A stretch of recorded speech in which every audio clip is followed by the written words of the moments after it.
When'd you get this? 1994, Suncoast. Suncoast Video. 20s. Yeah. 5-year-old shirt. 25-year-olds, and you held on to it? I got in trouble at school for wearing it, so you know. I wore can't it twice, and then they're like, "You can't wear that shirt anymore. It's offensive." I can't think of any better reason to keep a shirt after that. So honestly. I just kept it. Yeah. Fight the power. This is the first time I put it on in like 20 years. Right, sure. So I guess this episode is dedicated to the memory of Suncoast Video. Salud. You've all heard of comfort food, the kind of food you like to eat regardless of its nutritional value, but it just... Frights! Camera! Action! Come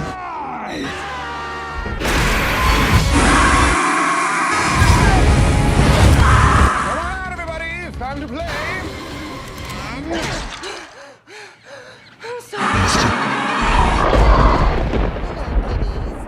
So glad you could join me.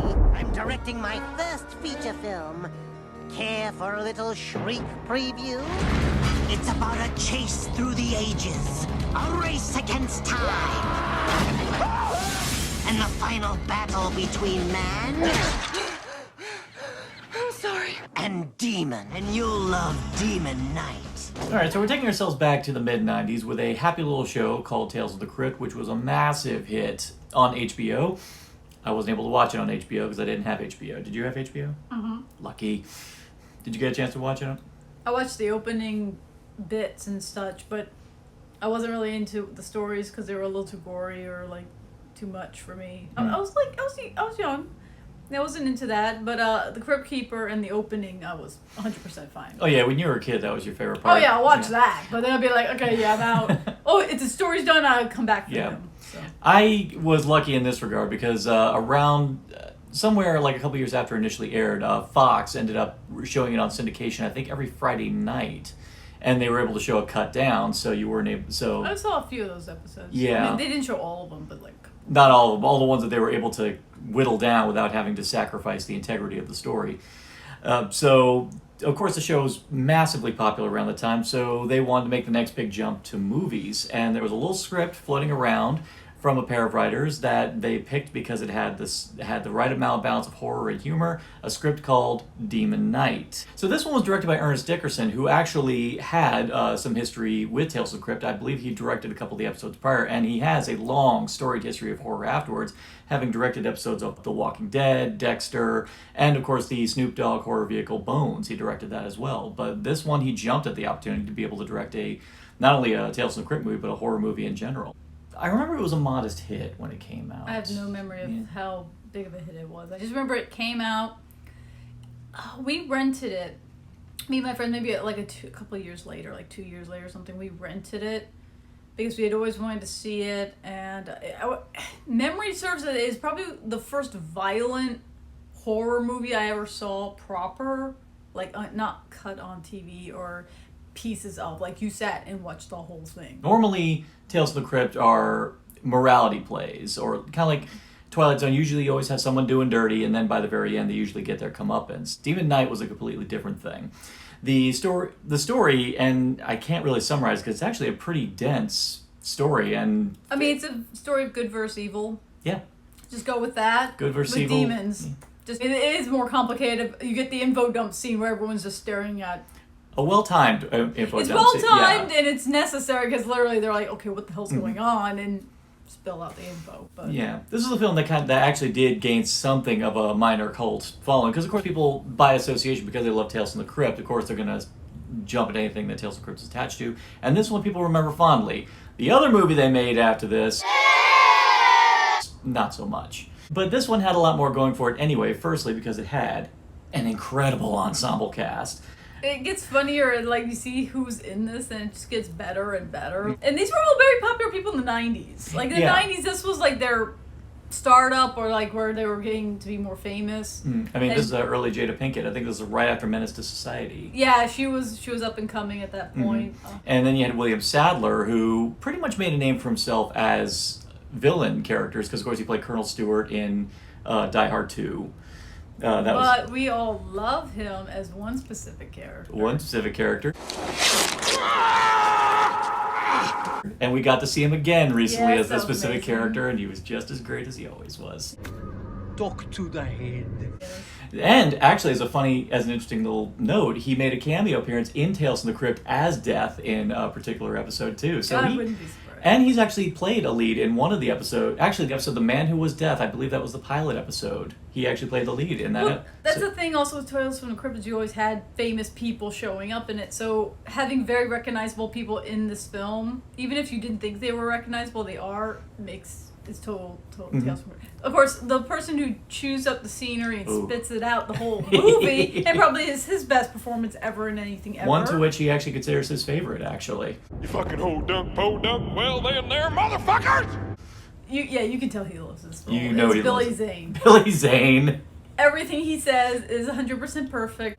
Makes you feel good, do it. He is perfect in this movie. Like, just throw all the love to him. And even when the beginning, when his character is a little more not over the top, like he's hold it back, he still gets some moments in there that are just hilarious, and Yeah. you're like kind of getting an idea of what kind of character he's playing. Yeah, And he's- then it just goes to 11. I mean, you could tell how into it he was, that he actually he came up with the idea of us putting a sponge in his mouth and just... There's context. don't worry Yeah, about there's it. loads of context. Yeah, we're going all over the place, but the fact of the matter is, you have a great ensemble cast, and all of them are in. They all look like they're just having a grand old time. And beyond just the names we mentioned, we even have Charles Fleischer, Roger Rabbit, showing up in this movie. You have John Schuck in a very short but very memorable role as a sheriff, who probably has one of the best deaths in the movie. Yeah. And CCH Pounder, who is a wonderful actress who actually put on a fat suit for this and got to play, this really great sassy hotel owner. I can make it happen. Is that a yes? No, that's me giving you the finger, asshole. And then you have Thomas Hayden Church. You know this hell on earth business? Big fucking deal. I got hemorrhoids. Oh, God. And this was around the time he was in Wings, and he played a really lovable doofus in that, if anyone's ever watched Wings. This was not that character. He went completely in the other direction, and I love him, so I was totally awesome with that. Incidentally, welcome back to Comfort Flicks, Thomas Hayden Church. And admittedly... I feel like those two characters could have been related, maybe? Yes, They he- were both kind of misogynistic douches. Oh my God, he could do That could be his missing brother who died back in the 90s. I don't know, he went to a whorehouse. Something happened. I'm going to put that into headcanon. I think. Yeah, but then Ken, Let's he put that in sees his headcanon. character from Crash Pad. That's fine. I mean, His brother, his see, twin brother that died in the 90s. Dude's got versatile. Dude's versatile. He's great at playing different shades of douche. You have this huge ensemble cast. They also don't play it who's the bad guy, who's the good guy. They play a lot with expectation as far as, because they do a really good opening, of a good prologue to this story where you see William Sadler, Breaker is his name, being chased by the Collector. You don't know who any of them are. They're just in a chase with each other. Of course, William Sadler looks like shit. He looks like this, car thief. He looks like a ragamuffin, just nasty looking dude. And then he's being chased by this very clean cut, sheriff looking guy. And the story hooks you right from the get go. I mean, after that initial chase, you see Breaker, just looking for something. He looks at his hand. He's got like 7 stars on there, but they're moving as he progresses. So there's a great sense of mystery as it begins. And if you're not intrigued by that dead start, then this movie's not going to hook you at all, because that's a great opening. And of course, it also helps that you also get veteran B-movie star Dick Miller also help ushering him in, which Dick Miller, I believe we lost him, pretty recently, actually. A couple years back. But Dick I think he had fun filming. Just we'll put it that way. He probably had fun filming this movie. There's a scene that he does in this movie where he... It's a class. If you know Tales from the Crypt, you know there's going to be moments where you're going to have your Tales from the Crypt moments. I just realized why it's not perfect why I'm wearing a chopping mall shirt. You clumsy son of a bitch! Look what you did. I ought to turn you into scrap metal for this. Dick Miller was a legend. That guy was everywhere. There's even a documentary about him on Amazon Prime, just all about Dick Miller, so definitely check that out too. But he's here again playing another one of those great lovable blue-collar drunkard schlub characters, and he is a very lovable character. Ironically, not the one who throws the monkey wrench into things, funny enough. No, you can kind of tell who's going to be that. Exactly. But even then, the characters are likable, and they also don't hold punches to what they do to all the characters. Like, you feel bad when bad things happen to certain ones. You feel happy when bad things happen to certain ones. There's just one more thing I forgot to mention. I lied. And sometimes you're like, no, I don't want something to happen to this person. So it's actually really good with characters, which is a staple with a lot of the Tales from the Crypt stories. Is always the characters did stand out. I mean, you have great effects, you have gore, you have violence and demons. In this case, demons and all kinds of stuff. The demons are already practical effects because this is 1994, so CG exists, but they didn't really use it at all. They kind of stuck. I mean, there's a few scenes that A couple, little bit, but it's more like fire effects or something. Fire effects and some force field effects. Yeah, but nothing that's over the top that you wouldn't use CG for anyway. And stuff that, because they use it sparingly, the movie still looks amazing today. I mean, there's not a single special effect in that movie that I feel has aged at all. It looks great. No, the cool thing about the movie is that they don't date it. The only thing you could tell, well, this is definitely like gotta be the 90s or earlier, is there's no cell phones. Aside from that, and even then you could assume these people just don't have any because they're out in the middle of nowhere. It really is timeless. People actually do intelligent things in this movie. Like, they're relatively smart people, and they do things. They don't do the stupid things that you're like, why are you doing that? No, they actually kind of stick it to being relatively. It's just the demons are a lot smarter than you give them credit for. Well, it also helps. Actually, one of the key things which I love that they do in this movie, actually, because the characters are so smart, the villain in question, the Collector, has to appeal to them on a more base level as far as their desires go. There's these really great seduction sequences where the Collector is appealing to their wants and desires, and he wants them to turn to his side, so that's like an additional thing. Yeah, and there's some really cool bits where and they always do these great cutaways where you're not 100% for sure about what the victim and intended victim decides, and they carry that every time they do a seduction scene. They carry that until the creature effects, especially the demons when they do take over, are very well done. Like, you have the demons who hang out with the Collector. They look great. But then you have, like, the converted demon creatures, which are all kind of unique to whoever it is. Definitely got some use out of glow stick fluid as well. I mean, especially with the eyes and the mouth, you know that they. I would love to figure out how they do that glow in mouth effect. I think they get like I know there's smaller glow sticks that you can put in your mouth to make your mouth do that. Well, I think they have probably an apparatus that you slip the smaller glow sticks into so they don't swallow. Probably. Something like that. Yeah, but it all. Yeah. 90s, they probably just stuck a glow stick in your mouth. I don't know. Probably did. This came out kind of in that time where they were trying to resurrect horror, trying to bring back horror because it was in that point of not really, it had no thing to go with. So maybe not the best time Demon Knight to come out because horror really was just not, it didn't have a resurgence. There was no love for it.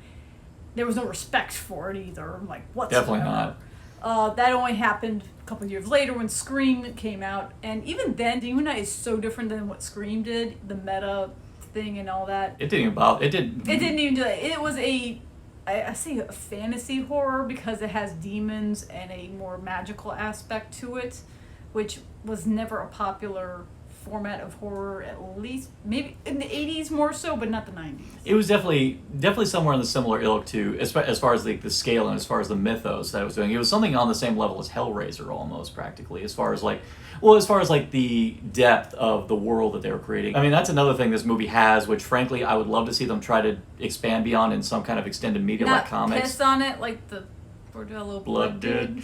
Yeah, I would love to see them actually expand the concept of the Demon Knights in like comics. I mean, I know that they, like, some labels brought back Tales from the Crypt, so it would be kind of great if there was like a whole miniseries expanding on what happened beyond this. Just the ideas that they lay down that even predate Christ, that they throw in here with this key as the MacGuffin is. 7 keys. So it's like, well, what happened to the other 6? Do they still have them? Yeah. You have a lot of stuff you can play with. We can't really say much to sell this movie because, frankly, everything that we can say to sell it would involve spoilers, and we don't really want to spoil this one because there's so much good stuff that you enjoy, like, when you're there watching it in the moment. It's also just fun. Like, the whole opening is Tales from the Crypt. I mean, they opened it with the Tales from the Crypt opening, shot for shot, exact same one. They didn't even reshoot it. I'll give them credit. That was a brilliant move. They did not, oh, we're doing it on the big screen. We're going to do an elaborate new version of the open. Nope, they were just like, nah, this is the same one. It still looked great no matter what and you do. It's great. It's perfect. And we got a cameo from John Larroquette. Oh, Nope. John Larroquette, welcome back to Crypt Flicks. Yeah, the opening, of course, you have the Crypt Keeper and you have your puns and on. It's still, don't lie, that shit was funny. Mm-hmm. You like him. He's cheesy. You want the terrible puns. You want all that. And you get it in this movie.